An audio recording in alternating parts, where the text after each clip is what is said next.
So we're going to look at these images from an exhibition in Toronto in Canada, which we co-curated with Shomon Bazar and also with Douglas Coupland.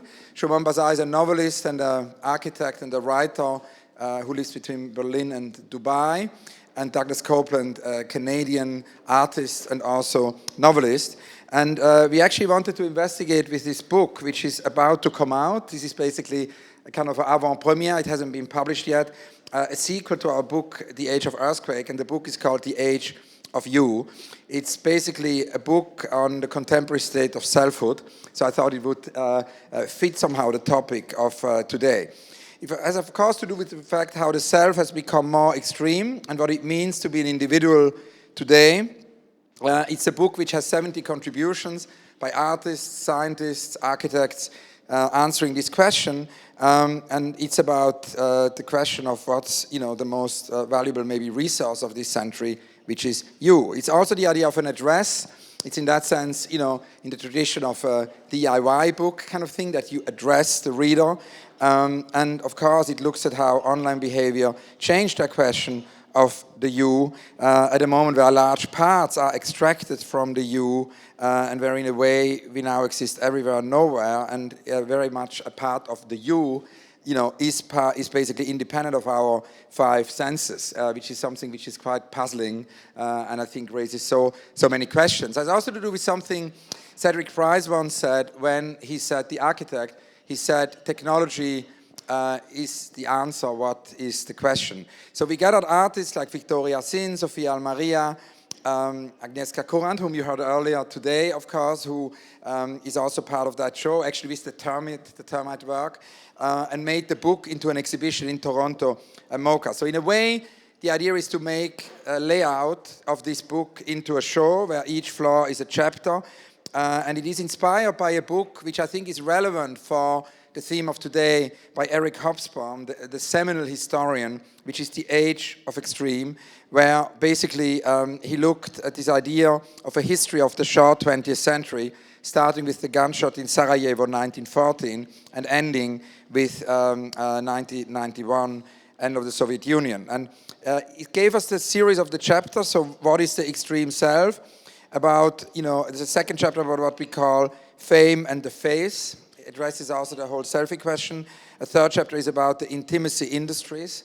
A fourth is basically the idea of post-work and automation and all that in relation to the self. And the question is, of course, what matters more? Is it the individual or is it the crowd? And of course, Eric showed in that book that the 20th century was a kind of an idea battle. That's what we analyzed with Shomon and Doug. The 20th century is an idea battle between maybe the fetishization of the individual and the fetishization of the crowd. So the question is if that is still true in our age. So the book, as a format, uses a lot the epigram. There's also a lot of questions, a lot of quotes. The 20th century was about what belongs to who. The 21st century is about who belongs to what.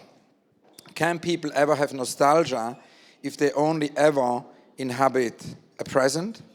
Or another example, right now anxiety is to Generation Y what depression was to Generation X. So these just a very few of those quotes. It of course looks a lot at this idea of personal information being taken from us and being archived, and the question also if during this process we are actually losing ourselves or turning into an extreme self. And with the extreme we mean, of course, that the political discourse has taken a very hysterical turn, and look at what has really happened since 2016 to that question of the individual. So in a way, a last quote, maybe, if you're wondering why the inside of your head feels so strange these days, this exhibition is for you. We're also looking at this idea about, invisible algorithms. We think it's actually really interesting that a lot of these algorithms now are invisible. And Paul Klee said a long time ago that art could maybe make the invisible visible. And so for that very reason, I think that's another, I would say, key aspect of that book. Wonderful. Thank you, Hans-Ulrich. I would say let's make the artists visible. If you want to come on stage, Jenna, Jacob, and Simon, we are looking forward to discuss with you, hear from you. Thank you very much. So yeah, my name is Jacob. I'm from Denmark originally, but my art studio is in New York. And what I do in my work is that I work a lot with field biologists and natural historians. And then I do kind of location-specific artworks where I look with people who maybe spent decades of their lives studying something very specific in an ecosystem or a specific species or something. There's a lot of often like passion and expertise in that. And then I look for an interesting story or something that might be relevant to bring to a larger public. So the past couple of years, I've been doing shows more and more, both in public space. The first time was on Times Square a few years ago, where I had all the screens for 3 minutes a day. So I kind of made a video installation now for a month. And then the last one with the Hans-Ulrich at the Serpentine Gallery, which is like a public artwork that takes place across the entire park, where people can listen to species they normally can't hear. And it's using like a phone or technology. It's an it's an AR app, but it's just as much about physically moving through a park or like listening. Or I thought a lot about when I do projects, I think a lot about imagination, intuition, and kind of feeling a relationship to an environment in a quite fluid way. So I try to use it in ways that people normally don't use it. So in London, for example, you can experience the work just by moving your phone around, and then you can hear these species, and people use it collectively, and they kind of become amplified speakers of the ecosystems together. Yeah. Okay. So this is a screenshot from a VR work about an extinct bird and its habitat. Oh,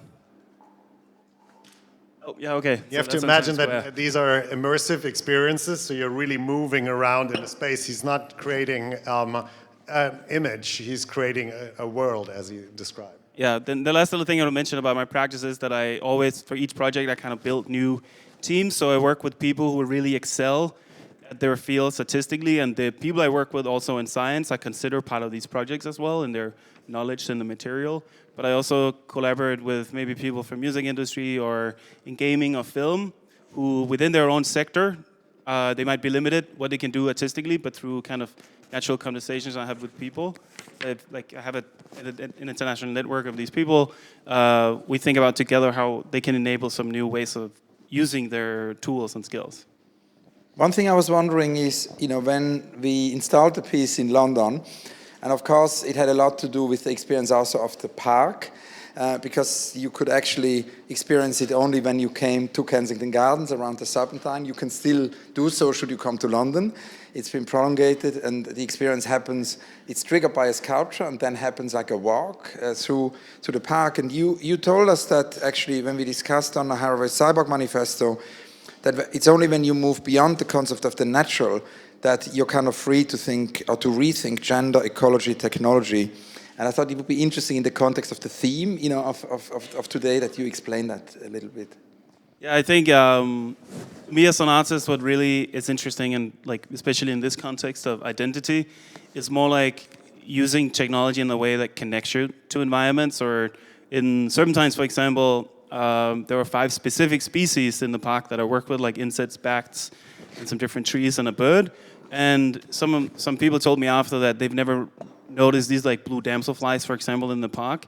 And that after they've used this artwork or experienced it, now they've kind of conceptualized and they have a language and way of thinking about this species in the park that they didn't think about before. So the way I use technology is a way of, I'm thinking a lot about like connectivity to natural environments, but also maybe like really niche perspectives from natural history of field biology that kind of hard to comprehend. How do you translate that into an interesting thing that's relatable for other humans? Or how does maybe some past natural history in Berlin relate to the natural history, the landscape we're in the present? How might it influence the future?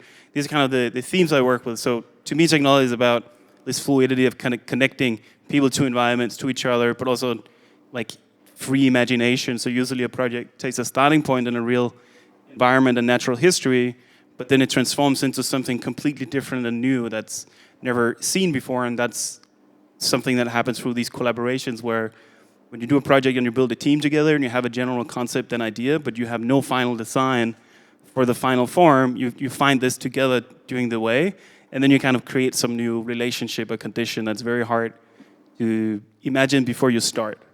So yeah, that's how I work. To underscore your aspect of the pioneering the frontier spirit of this new digital realm, coming back to what Larry said earlier and John Perry Barlow's Independence Act, right? I mean, it is a new frontier. It is something new. When you put on a VR headset for the first time, you actually feel like things could be completely different in that world. And there's some super exciting research in Stanford where they're putting you into, if you're white, into a colored body, or if you're colored into a white body, and you experience another gender. So I think your discovery modes in those worlds really encourage that kind of thinking and that openness to newness. So thanks, that's really awesome. Yep.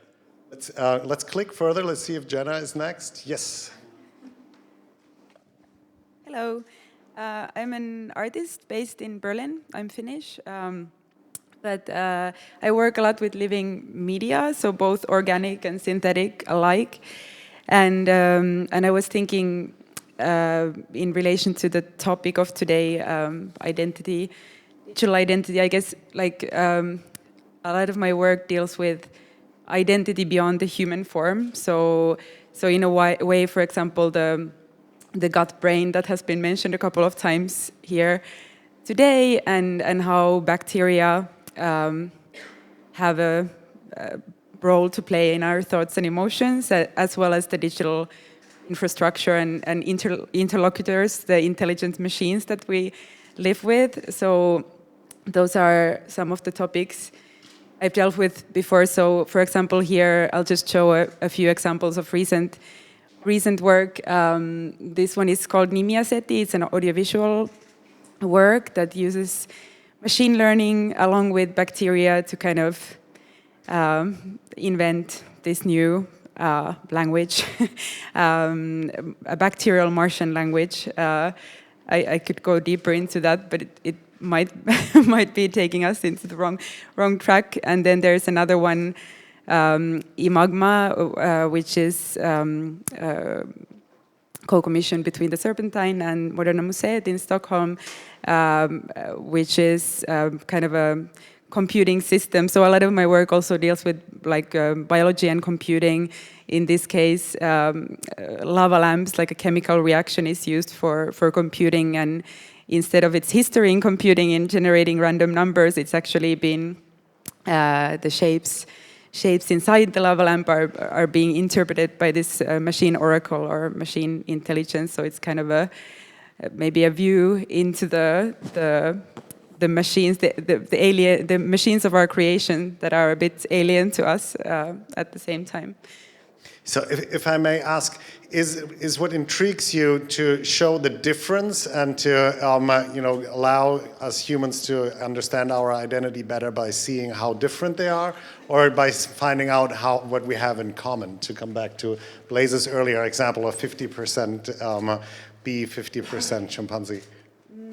I'm definitely like more for this kind of interspecies symbiosis, and when it comes to for example, collaborating with these microbes, I feel like there's something interesting about our identity also not being limited to or some things that the digital can't capture, or some things are really hard to calculate or too complex to predict. Some of our actions also because of this symbiotic relationship between us and some other creatures. So hopefully that answers the question. One thing which is, it's almost like too banal to ask yet. It's kind of something which I really found striking once we started we call them the new experiments in art and technology, because in the 60s you had Billy Kluver, who at that time the leading tech company was Bell Labs, and so Billy who was a friend of mine, he had this wonderful idea that he brought Bell Laboratories together with artists like Lilian Schwarz. She's now in her 90s. I went to see her the other day. And, you know, she literally had an office in Bell Laboratories, like for years, and did work, you know, with the scientists. And then we decided, you know, at a certain time to start not EAT, but NEAT, New Experiments in Art and Technology. And the first thing which kind of struck me when we started to, you know, work with Sandra Perry, with you, you know, with Simon, with Jacob, it really, with James Bridle, it's basically that these works, because I'm in the world of exhibitions, right? And so exhibitions have a beginning and an end. The same thing is true for moving image. When you have a film, at a certain moment, it loops. And what was really new for me, and I think it is a really big change in terms of the identity of an artwork, you know, is that these works are infinite, that they're actually permanently evolving, changing, and you know, it's no longer part of the event culture in a way. It has a long duration. Can you talk about that a little bit, about these works being alive? Because I think it is a big change. Something is shifting. Yeah, definitely. And there's always, when speaking of, I often speak of collaboration with these other entities, but then of course it's a questionable term because we don't really share a language often, but it's, at the same time, it's this, speaking of living organisms, especially, it's this, with the duration, it's also like attending to the to the performers or keeping them. Also with algorithms, you need to update them and kind of live with them. It's not finished immediately, or it's. I tend to think of them as like long performances almost, and it creates, of course, like a very different relationship to the artwork than something fixed. And it's really becoming, it's getting agency too, right? So, so far we were talking about individual identity, collective identities, but now also things and other entities, I guess, have identities, and we have to think about how we interact with them and, you know, what rights they have and, you know, how they should be treated, etc. I'd love to go deeper. I hope we all do that in the coming day and a half. But I'd suggest we pass it over to Simon, who also, first of all, thank you for jumping in last minute. And I believe you also brought a picture or two for us to illustrate who you are and what you're doing. I hope so. Oh, yeah. Did we manage to get the image on there? Oh, great. Okay, well, thank you. So my name is Simon Denny. I'm an artist based here in Berlin, but I'm from New Zealand. And I wanted to speak to a project that I just finished and opened in Australia, actually, that deals with this quite well. So it's this sculpture, this one image that I want to speak to. It's an image of a cage that I made based on a drawing that Amazon released in a patent in 2016. Some of you may have seen this in the news, but Amazon released a patent to show a cage where they might put a worker inside in their human exclusion zones that they have within their fulfillment centers. So usually you have these kind of little robots running around, kind of organizing spaces in the fulfillment centers. They bring up kind of whole stacks of shelving. Then human pickers pick these objects out of them and they go back in. But they were thinking, oh, how do we put humans back into this system where the shelves usually go around? And they came up with this very poetic idea for a cage. So I kind of went to my little metal manufacturing guy and I said, hey, how about we produce a cage based on this drawing? And as you can see, this is an object which has the kind of patent drawing kind of logo type labeling still on it. But we didn't just do that. I was also collaborating a little bit similar to these guys with some researchers in Australia working on making more visible animals that were becoming extinct. And Australia is full of animals which are becoming extinct at the moment, unfortunately. So in Tasmania, where the exhibition was, I was working with the Australian National University, where we managed to put some resources towards one of their expeditions documenting what's a little bird called the King Island brown thornbill, of which there's something like 30 left in the whole world. And they managed to, in that little expedition, capture for the first time ever the audio of this dying bird species. We then made an augmented reality app that you could kind of experience a kind of a simulation of this bird on, that we then animated inside the cage. So there's this kind of very special and weird experience where you go in with an iOS device, you point it at the cage, and this near extinct bird kind of comes to life inside the Amazon worker cage. So it's a very sad idea. Also, the audio pops out of your device, but and when you see a crowd of people around it, it's quite amazing because you get many bird chirps of a nearly extinct bird, but everybody's looking at an empty cage through their phone, which is for Amazon workers. So it's this kind of strangely poetic interaction between the algorithmic, the worker, and thinking about who gets compensated for what. The exhibition took place in a really amazing, spectacular exhibition venue, which is dug out of a cliff face in Tasmania. So it's really like at the bottom of a pit almost, which looks a bit like a mine. So you get these associations of a worker in a mine, and a bird, and a cage, and a mine. Thinking about, I guess in my way of viewing it, a kind of a contemporary version of the canary in the coal mine. And maybe some of these species becoming extinct now tell us something about the way which industrial systems are geared towards prioritizing some bodies, some workers, and not prioritizing others.